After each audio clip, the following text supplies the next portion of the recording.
We've received some rain, and boy, doesn't that feel good to say. Harvest pretty well wrapped up. All eyes turning their attention to D.C. and a new administration. Plus, it's winter farm show and convention season, so plenty of topics. Let's dive right in. Got to have that trade to get our crop, our good grain crop out and provide for the rest of the world. We'll hear from farmers on what they'd like to see from a new administration in the nation's capital. Plus, researchers hope to improve the impact of cattle on the environment. We'll also hear from Jeff Peterson on the markets. I don't come from a family that has 3,000 acres just sitting ready for me to inherit, so I'm going to need to come up with something to... And a Howard County teen grows his cattle herd. Meet our outstanding Ag Youth of the Month. It's time to grow.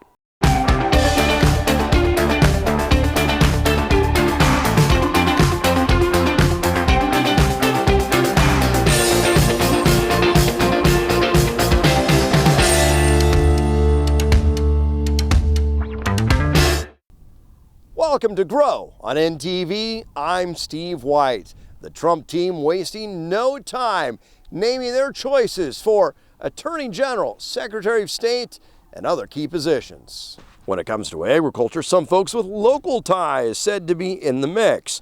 Falls City native Charles Herbster among them.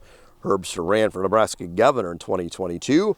Greg Dowd, who grew up in northern Kansas, also said to be among the choices the Trump team has been looking at. I'm Emily Kieran Upland. As the upcoming Trump administration starts to look at cabinet picks, many Nebraskan farmers are looking at who will fill the Secretary of Agriculture spot. Some farmers tell me that they hope whoever it is will have trade as a top priority.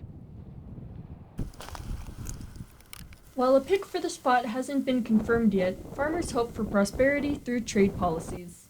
We got to have trade, whether it's with Mexico, Canada, or other countries. We got to have that trade to get our crop, our good grain crop out and provide for the rest of the world. However, one possible hurdle to that trade could come from the administration itself. According to the National Corn Growers Association, the use of tariffs in international relations, especially with China, could result in the loss of billions of dollars for corn and soy growers. Trump has said many times he supports the use of tariffs and started a trade war during his first term. Farmers backing Trump hope the benefits of tariffs will outweigh the costs. We're all affected. It's just how the farming operation works. Do we like to see him? No, but if it's getting our product out, then that's what we need to do.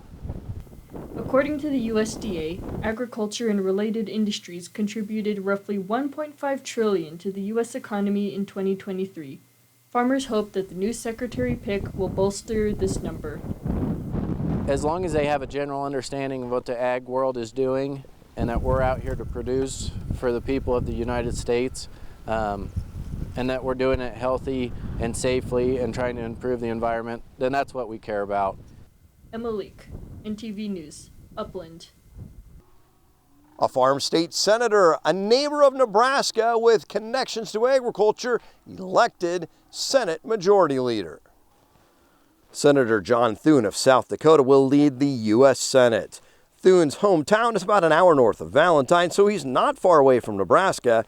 Corn growers commend the choice in a statement, quote, "We want to congratulate Senator John Thune for being selected by the Republican conference as Senate Majority Leader. The senator has been a staunch ally of corn growers and rural communities, and we look forward to continuing our work with him in this new capacity." End quotes. While Growth Energy CEO Emily Skor issuing a statement, quote, "With Senator Thune as Majority Leader, American biofuel producers and their farm partners will have one of their strongest champions setting the Senate's legislative agenda. We commend the Senate for elevating him to this position, and we look forward to building on the Majority Leader-elect's track record for supporting growth, investment, and innovation in the American renewable fuels industry." A major study is being done on cattle's impact on the environment. The Beef Innovation Hub has now received a $5 million Grand Challenges grant to establish scientific methods and develop technology to accurately measure greenhouse gas emissions from grazing cattle. The leader of the Beef Innovation says the project will help farmers implement climate-smart farming practices. Maybe most importantly is it's very difficult and expensive to do these measurements in extensive grazing systems. And yet ranchers are going to be asked to put in place practices that may help it. So we're trying to develop more cost-effective, easy, accurate ways to predict the impact of different grazing practices on private or public lands. Erickson says what they're seeing in eastern Nebraska is that under the right conditions, a pasture can absorb more carbon dioxide than cattle breathe out. And that's been a key assumption, is that whatever the plants take up, cattle just breathe out when they consume the feed. And so that's why everybody said, well, cattle naturally produce methane. So if the CO2 is at balance, the methane's just the only negative that we got to focus on. And it turns out that we are trying to develop methods for the pasture to take up more CO2 than what the cattle breathe out and offset the methane that cattle naturally produce. Erickson said there are 3 primary UNL Research and Extension Center sites across the state that will employ this science. He added this was because of the state's diverse climate, vegetation, and beef production systems. Erickson said that it is mostly faculty and staff involved with the Innovation Beef team, but are looking at ways to get students more involved with the program. The grant lasts 5 years, and Erickson says they hope to understand which practices are well suited for any weather condition and help producers adopt the necessary tools and methods that are scientifically proven. Harvest is over, Thanksgiving is almost here, and that means it's time for Gateway Farm Expo. I'm Steve White, and we're visiting with show leaders about this year's event coming up at the Buffalo County Fairgrounds.